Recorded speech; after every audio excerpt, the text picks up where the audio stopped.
Bugun alhamdulillah zo'r yashayapmiz. Qo'pol qilayotganda ko'radigan darajada zo'r yashayapmiz. To'q biz alhamdulillah, tinch biz alhamdulillah. Pul topamiz desak, sharoit bor. Ibodat qilamiz desak, sharoit bor. Ilm olamiz desak, sharoit bor. Bor, hammasi bor. Bugun biz dangasa bo'lmasak, hamma ish qilsa bo'ladigan darajada alhamdulillah yaxshi yashayapmiz. Bugun biz ummat to'q bo'ldik, boy bo'ldik. O'sha hayotdan nolayotganda ham uyga kirsangiz nimadir yemishi bor yoki yemish yo'qligiga sabab o'zi. Dangasa, ish yoqmas. Bitta joyga borib ish buyursa kibr qiladi.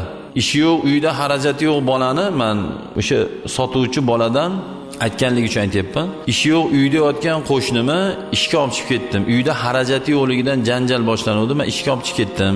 700 minglik oylikni 1 million qilib beraman dedim. Yordamim ham ichida niyat qildim.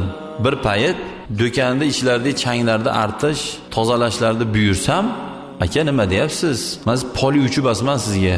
Dedi, bo'ldi qaytib kelmadi ishga deyapti. Uyda yegani xarajati yo'q, kambag'al bolani qilayotgan qilig'i gapirgan gapi. Bu nima bu? Bu kibr bu. Qiyomat kunida birinchi bo'lib jahannamga kibrli kambag'allar kiradi deyilgan. Shogird so'kish eshitadi, ara to'pon shipiradi, shipirgan biz. Kerak bo'lsa ustasini patinkasini artadi, kerak bo'lsa mashinasini yuvadi. Chunki ustoz u. Ustoz otangdek deydi.